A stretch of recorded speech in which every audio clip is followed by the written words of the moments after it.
few moments later. Assalamualaikum warahmatullahi wabarakatuh. Kembali lagi sama aku. Kali ini aku akan membahas materi tentang peran pendidikan dalam meningkatkan efektivitas manajemen sekolah. Adapun latar belakang yaitu ini sangat penting sekali dalam meningkatkan kualitas pendidikan dan efektivitas manajemen sekolah. Dengan yang baik, sekolah dapat mencapai tujuan pendidikan yang diinginkan dan meningkatkan kualitas. Tanpa adanya perencanaan yang baik, sekolah akan kesulitan mencapai tujuan pendidikannya secara efektif. Adapun rumus berikut serta tujuan masalah sebagai berikut. Langsung saja masuk ke materi yang pertama, yaitu perencanaan pendidikan. Ada 3 poin, yaitu yang pertama, pengertian perencanaan. Perencanaan adalah proses yang sistematis, putusan tentang tindakan yang akan dilakukan di masa depan. 2. Pengertian pendidikan merupakan proses pengembangan potensi manusia melalui pembelajaran yang sistematis untuk meningkatkan kualitas sumber daya manusia di masa depan.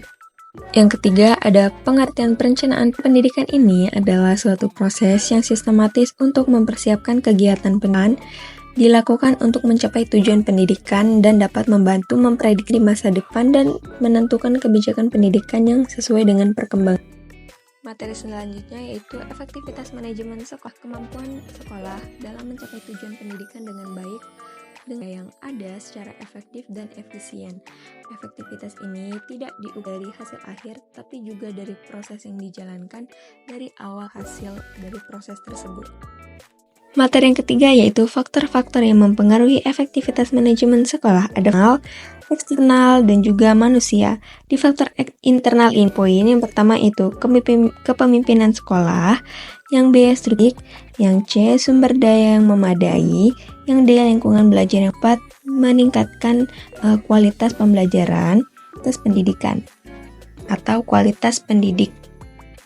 Ada yaitu faktor dari luar seperti kebijakan pemerintah, perkembangan kondisi ekonomi juga mempengaruhi efektivitas manajemen sekolah. Faktor yang ketiga yaitu faktor nama, ada guru sebagai motivasi, yang kedua kemampuan kepala sekolah, lingkungan sekolah, lalu yang C kerjasama tim, dan yang D komunikasi yang baik dapat mempengaruhi efektivitas manajemen. Komunikasi tidak baik, maka tujuan yang telah ditentukan atau dirancang dapat. Materi yang keempat yaitu tantangan dalam meningkatkan sekolah. Ada 6 poin. Yang pertama ada kepemimpinan yang kurang visioner, tidak memiliki pandangan jauh ke depan, tidak dapat melihat kemungkinan dan memiliki rencana strategis untuk mencapai tujuan. Lalu yang kedua, stakeholder atau keikutsertaan elemen-elemen lingkungan tersebut. Lalu yang C, keterbatasan sumber daya, persediaan sumber daya yang memadai.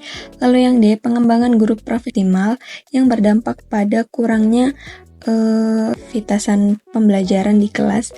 Lalu yang ke E, resistensi terhadap perubahan, di mana setiap atau beberapa individu itu belum mau menerima perubahan yang akan terjadi. Lalu yang F, birokrasi yang dapat memperhambat atau menghambat aktivitas manajemen sekolah. Materi terakhir untuk meningkatkan efektivitas manajemen sekolah ada 6 poin juga, dengan penguatan kepemimpinan transformasional, lalu yang bukan manajemen sekolah, lalu yang C, penerapan teknologi digital yang sesuai dengan perkembangan zaman dan profesional berkelanjutan yang akan berdampak pada efektivitasan atau efisien kelas yang dapat meningkatkan efektivitas manajemen sekolah, peningkatan sistem monitoring atau evaluasi, lalu yang membangun budaya sekolah yang kolaboratif juga dapat membantu aktivitas manajemen sekolah. Jadi bahwa manajemen sekolah dihadapkan pada banyak sekali tantangan seperti yang baik, keterbatasan sumber daya, dan perubahan yang sulit. Oleh karena sekolah ini harus bekerja sama dan bersatu untuk mengatasi dan mencapai tujuan pendidikan dengan baik. Adapun untuk meningkatkan efektivitas manajemen sekolah. Oke, kita presentasi kali ini saya mengucapkan terima kasih, dan bila ada kekurangan dan juga kesalahan dalam penyampaian materi kali, ucapkan terima kasih dan wassalamualaikum warahmatullahi wabarakatuh.